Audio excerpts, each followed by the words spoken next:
So, the newest VR headset in Meta's lineup just launched the Meta Quest 3. Shipping on October 10th at the base price of $500, the Quest 3, like its predecessor, is an all-in-one virtual reality headset that significantly improves upon the previous iteration. The headset has a higher resolution of 2064 by 2208 per eye on dual LCD panels, which means it's a 30% increase in pixels compared to the old Quest 2. That, paired alongside the new pancake lenses that the Quest Pro also used, provides what will be probably a much more sharper and visual experience overall, at least on paper, that is. Obviously, I don't have my hands on the headset just yet, but according to people that tried the headset for themselves, there is a clear visual upgrade.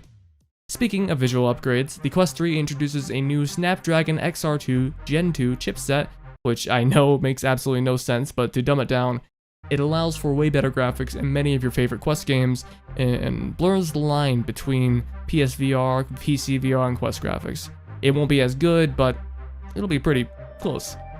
Currently, they are working on a remaster of the original Walking Dead Saints and Sinners, which is on your screen right now and looks absolutely fantastic.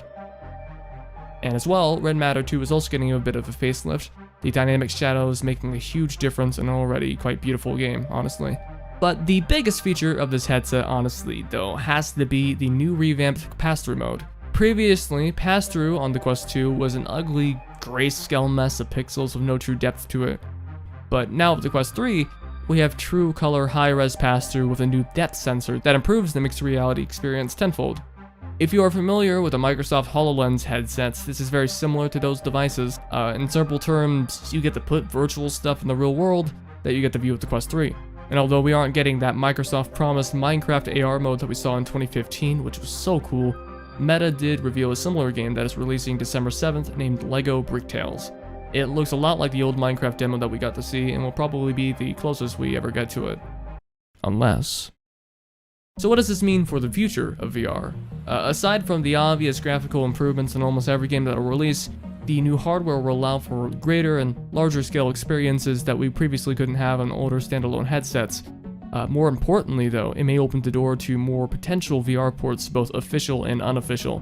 Games like RE4 in VR was kind of an original Xbox, PS2, GameCube era type thing, and I'm no expert, but maybe this new hardware could make it possible to bring Xbox 360 and PS3 era games to the Quest. Team Beef, a flat to VR modding group, have already performed miracles on the Quest 2 in the form of Doom 3 VR, Prey VR, and much more, so maybe they could do even more with this new upgrade.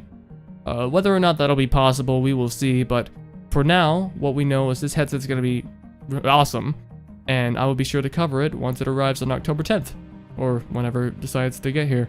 And yeah, that's what we know so far. Pray for my wallet's recovery, as it's taken a bit of a beating. Thanks for watching, like the video if you enjoyed it, and subscribe if you want more of it. Have a good one, see ya.